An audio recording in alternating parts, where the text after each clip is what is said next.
Սահմանադրական դատարանը գալիս է, խնդրում եմ ոտքի կանգնել։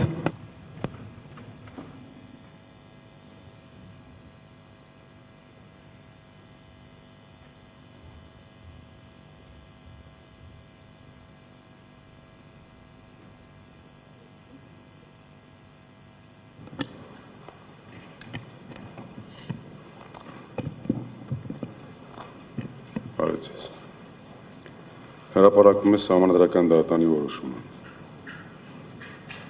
Հանուն Հայաստանի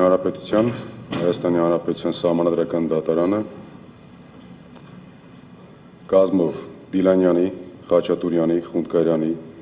Հովակիմյանի, Շաթիրյանի, Սաֆարյանի, Վաղարշյանի մասնակցությամբ բանավոր ընթացակարգի շրջանակներում դիմողների, պատասխանողի, հարակից պատասխանողների, երրորդ անձի ներկայացուցիչների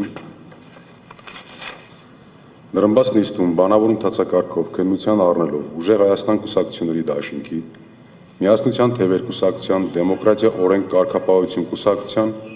Բարգավաճ Հայաստան կուսակցության, Հանուն Հանրապետության ժողովրդավարության պաշտպանների դաշինք կուսակցության,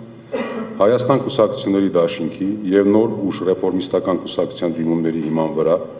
Հայաստանի Հանրապետության կենտրոնական ընտրական հանձնաժողովի 2026 թվականի հունիսի 14-ի, Հայաստանի Հանրապետության ազգային ժողովի 2026 թվականի հունիսի 7-ի հերթական ընտրությունների արդյունքներն ամփոփելու մասին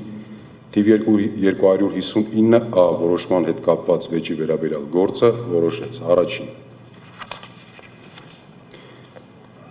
Հայաստանի Հանրապետության կենտրոնական ընտրական հանձնաժողովի 2026 թվականի հունիսի 14-ի, Հայաստանի Հանրապետության ազգային ժողովի 2026 թվականի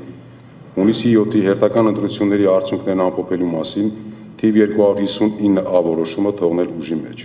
Երկրորդ. Հայաստանի Հանրապետության Սահմանադրության 170-րդ հոդվածի 2-րդ մասի համաձայն սույն որոշումը վերջնական է եւ ուժի մեջ է մտնում հրապարակման պահից։ Նիստը հայտարարում է փակված, ցտեսություն։ Հավանիչ տեսանյութը եւ բաժանորդագրվիչ նորությունները բաց չթողնելու համար